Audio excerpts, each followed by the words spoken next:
Hi, Kaylin. It's Mark, or Dad. Today we're going to start a new story. This is one I'm really excited for because I used to love this story when I was a kid. So I don't know how it's going to work, but we're going to try doing the first chapter and just see how we get along. So it's Peter Pan and Wendy. So this is a story about a boy who doesn't want to grow up. And throughout the next 17 chapters, we're going to learn all about him. So I hope you're cuddled up in bed, you're nice and cozy. You are? Good. Let's begin. So, chapter 1. Peter breaks through. All children, except one, grow up. They soon know that they will grow up. And the way Wendy knew that was this. One day, when she was 2 years old, she was playing in a garden, and she plucked another flower and ran with it to her mother. I suppose she must have looked rather delightful, for Mrs. Darling put her hand on her heart and cried, "Oh, why can't you remain like this forever?" This was all that passed between them on the subject, but henceforth Wendy knew that she must grow up. You always know after you are 2. 2 is the beginning of the end. But you're 5. If you're 5 and 2 is the beginning of the end, it's too late.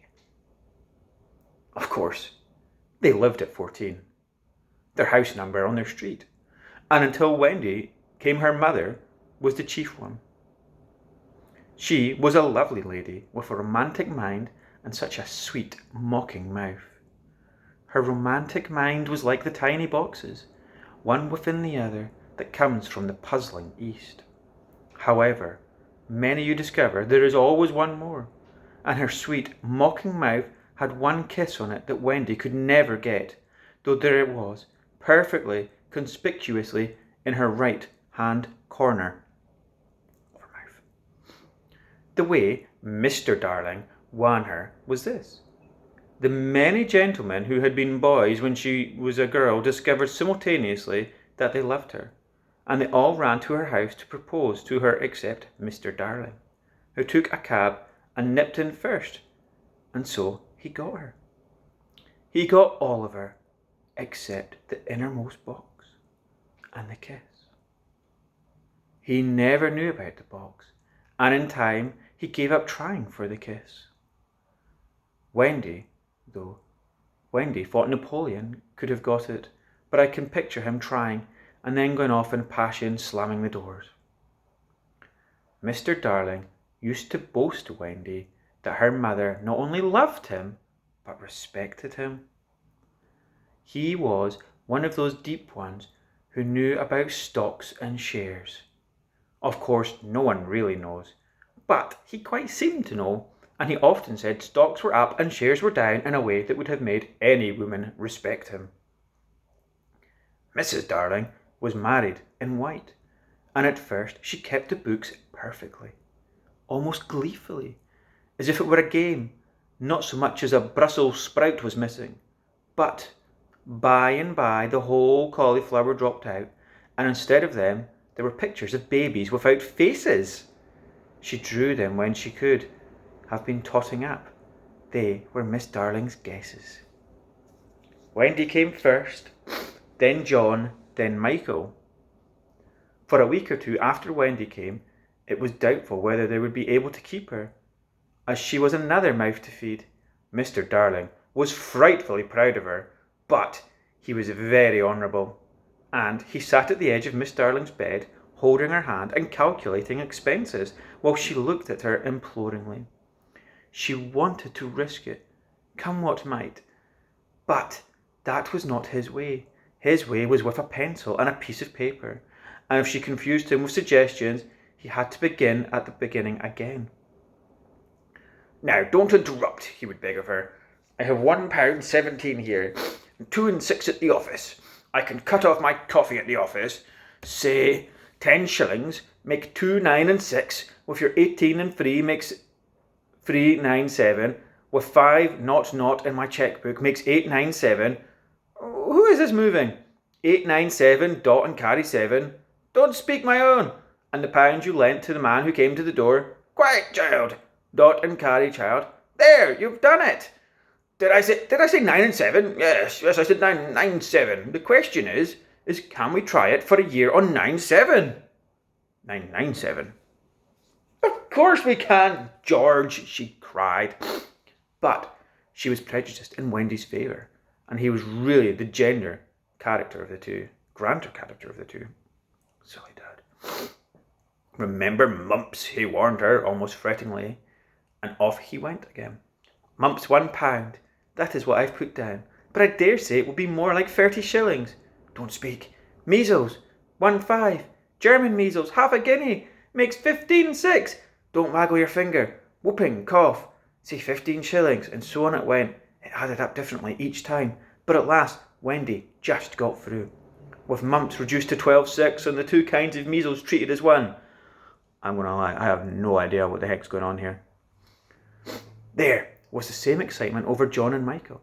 Had ever a narrower squeak, but both were kept, and soon you might have seen 3 of them going to a row to Miss Folsom's kindergarten school, accompanied by their nurse. I'm not that poor if they can afford a nurse. Mrs. Darling loved to have everything just so, and Mr. Darling had a passion for being exactly like his neighbour, so of course they had a nurse. As they were poor, owing to, by the way, I've seen their house, and they're not poor. As they were poor, owing to the amount of milk children drank, this nurse was a prime Newfoundland dog called Nana, who had belonged to no one in particular until the Darlings engaged her. She had always thought children important, however, and the Darlings had become quite acquainted with her Kensington Gardens, where she spent most of her spare time peeping into perambulators, and was much hasted by careless nursemaids, whom she followed to their homes and accompanied off to their mistresses. She proved to be quite a treasure of a nurse. How thorough she was at bath time, and up at any moment of the night if one of her charges made the slightest cry. Of course, her kennel was in the nursery.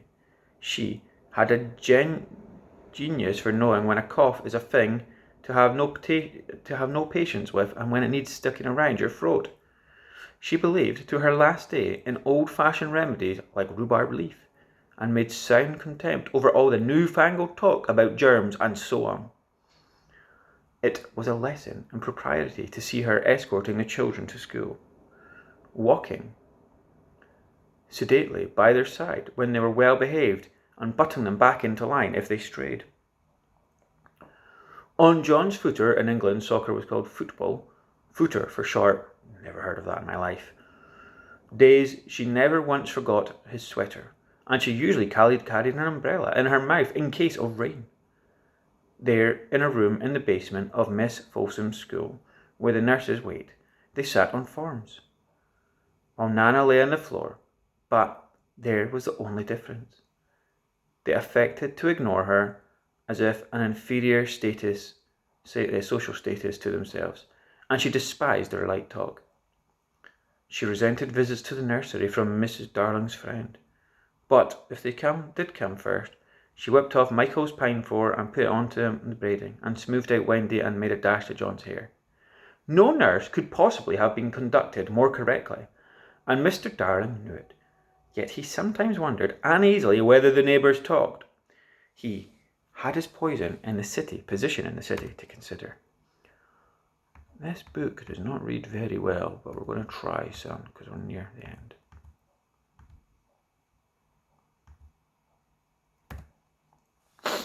Nana also troubled him in another way. He had sometimes a feeling that she did not admire him.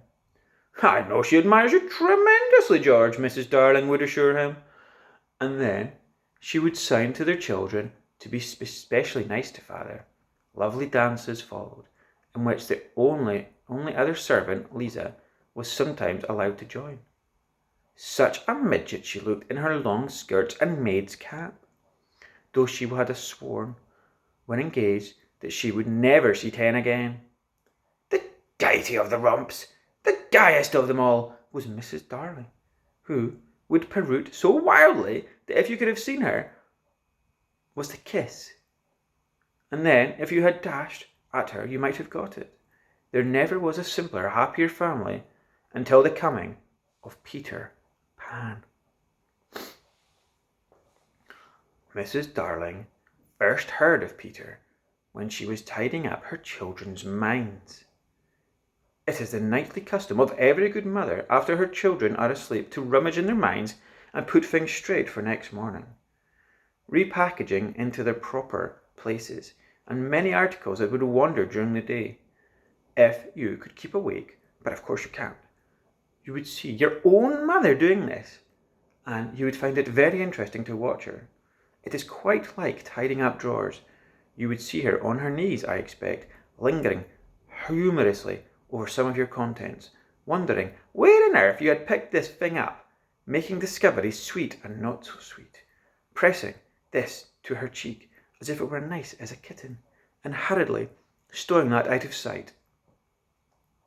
When you wake in the morning, the naughtiness and evil passion which you went to bed have been folded up small and placed at the bottom of your mind, and on the top, beautifully aired, are spread out your prettier thoughts, ready for you to put on. This book is weird. I don't know whether you have seen a map of a person's mind. Doctors sometimes draw out maps of other parts of you, and your own map can become intensely interesting. But catch them trying to draw a map of a child's mind, which is not only confused, but keeps going around all the time. There are zigzags, lines in it, just like your temperature on a card. And there are probably roads in the islands, for the Netherlands is always more or less an island. Netherlands important. With astonishing splashes of colour here and there, and coral reefs and rakish-looking crafts in the offing, and savages and lonely lairs, and gnomes who are mostly tailors, and caves with which a river runs. The prince with 6 elder brothers, and a hat fast going to decay, and one very small old lady with a hooked nose. It would be an easy map if there were all, but there's also the first day at school, religion, fathers and pound, round pound, necklework, murders, hangings, verbal that take the dative, chocolate pudding day, getting into braces, say 99 free pence for pulling out your tooth yourself, and so on. And either of these are parts of the island, and they're another map showing through. And it is all this rather confusing, especially as nothing will stand still. I'm confused. Of course, the Netherlands vary a great deal. John, for instance, had a lagoon with flamingos flying over it, which John was shooting, whilst Michael, who was very small, had a flamingo with lagoons flying over it. John lived in a boat turned upside down on the sands, Michael in a wigwam, Wendy in a house of leaves deftly sewn together. John had no friends. Michael had friends at night. Wendy had a pet wolf forsaken by its parents. Oh, I've lost myself. But on the whole, the Netherland had a family resemblance, and if they stood still in a row, you could see of them that they each other's nose, and so forth.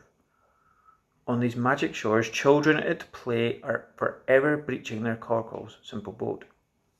We too have been there. We have been to Netherland. We can still hear the sound of the surf, though she lands no more. Of all delectable islands, the Netherland is a snugget and most compact. Not large and sprawly, with tedious distance between one adventure and another, but nicely crammed. When you play at it by day with the chairs and tablecloths, and not in the least alarming, but in the 2 minutes before you go to sleep, it becomes very real. This is why there are night lights. Occasionally in her travels through her children's mind, Mrs. Darling found things that she could not understand. And of those quite the most perplexed was the word Peter. She knew of no Peter, and yet here and there in John and Michael's mind, whilst Wendy began to scrawl all over with him. The name stood out bold letters that any of the other words, and Mrs. Darling gazed as she felt that it had oddly cocky appearance. Yes, he is rather cocky, Wendy admitted with regret. Her mother had been questioning her. But who is he, my pet? He is Peter Pan. You know, Mother. At first, Miss Darling did not know, but after thinking back into her childhood, she just remembered a Peter Pan who was said to have lived with fairies. There were odd stories about him. As they were children, died, he went part of the way with them, so they should not be frightened. She had believed in him at the time, but now that she was married and full of sense, she quite doubted whether there was such a person. Besides, she said to Wendy, he would be grown up by this time. Oh, no, Mother, he isn't grown up, Wendy assured her confidently. And he is just my size. She meant that he was her size in both mind and body. She didn't know how. She knew, but she just knew it. Miss Darling consulted Mr. Darling, but he smiled. Papa, mark my words, he said. It is some nonsense Nana has been putting in their heads. Just the sort of idea a dog would have. Leave it alone and it will blow over. I'm really confused about the dog, because Nana is a dog. But it would not blow over, and soon the troublesome boy gave Mrs. Darling quite a shock. Children have the strangest adventures without being troubled by them. For instance, they may remember to mention, a week after the event happened, that when they were in the woods they had met the dead father and had a game with him. That's weird. It was in this casual way that Wendy one morning made a disquieting revelation. Disquieting revelation, that's very fancy. Some leaves of a tree had been found in the nursery floor, which certainly would not be there when the children went to bed, and Mrs. Darling was puzzled over them, when Wendy said that with a tolerantic smile, I do believe that's Peter again. Whatever do you mean, Wendy? It is so naughty of him not to wipe his feet, Wendy said, sighing. She was a tidy child. She explained in quite a matter-of-fact way that she thought Peter sometimes came to the nursery in the night and sat on the foot of her bed and played on his pipes to her. Unfortunately, she never woke, so she didn't know how she knew, but she just knew. I think he comes in my window, she said. My love, your window's 3 floors up. Were not the leaves at the foot of the window, Mother? It was quite true. The leaves had been found very near the window. Miss Darling did not know what to think, for it all seemed so natural to Wendy that you could not dismiss it by saying she was dreaming.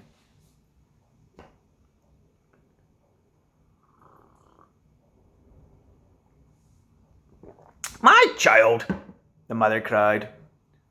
Why did you not tell me this before? I forgot, said Wendy lightly. She was in a hurry to get to her breakfast. Oh, surely she must have been dreaming. But on the other hand, there was leaves. Mrs. Darling examined them very carefully. They were skeleton leaves, but she was sure they did not come from any tree that grew in England. She crawled about the floor, peering with a candle for marks of a strange foot.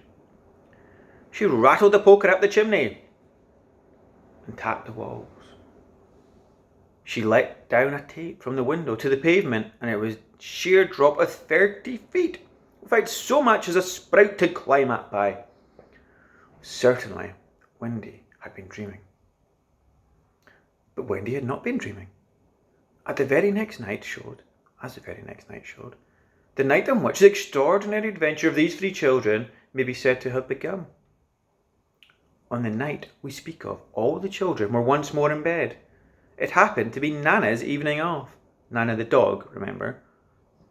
And Miss Darling had bathed them and sung to them till one by one they had all let go of her hand and slid away to the land of sleep.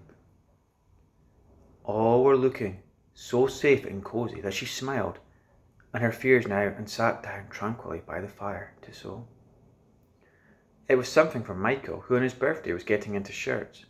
The fire was warm, however, and the nursery dimly lit by the 3 night lights, and presently the sewing lay on Miss Darling's lap. Then her head nodded. And so, gracefully, she was asleep. Look at the four of them. Wendy in her bed, and Michael over there, and John here, and Mrs. Darling by the fire, all asleep. There should have been a fourth nightlight. While she slept, she had a dream. She dreamt that the Netherland had come too near, and that a strange boy had broken through from it. He did not alarm her, for she thought she had seen him before, in the faces of many women who have no children. Perhaps he is to be found in the faces of some mothers also. But in her dream, he had rent the film that obscured the Netherland, and she saw Wendy and John and Michael peeping through the gap. The dream by itself would have been a trifle, but while she was dreaming, the window of the nursery blew open, and a boy did drop on the floor. He was accompanied by a strange light, no bigger than your fist, who darted about the room like a living thing. And I think it might have been this light that wakened Mrs. Darling. She stared up with a cry and saw the boy, and somehow she knew at once that it was Peter Pan. If you or I or Wendy had been there, we would have seen that he was very like Miss Darling's kiss. He was a lovely boy, clad in skeleton leaves and the juices on the ooze of a tree, but the most entrancing thing about him was he had all of his first teeth, his baby teeth. When he saw she was grown up, he garnished a little pearls at her. And that's the end. It's a bit strange. We'll see how tomorrow goes, see if you enjoy it. If you're not asleep, night night, go to sleep and I love you.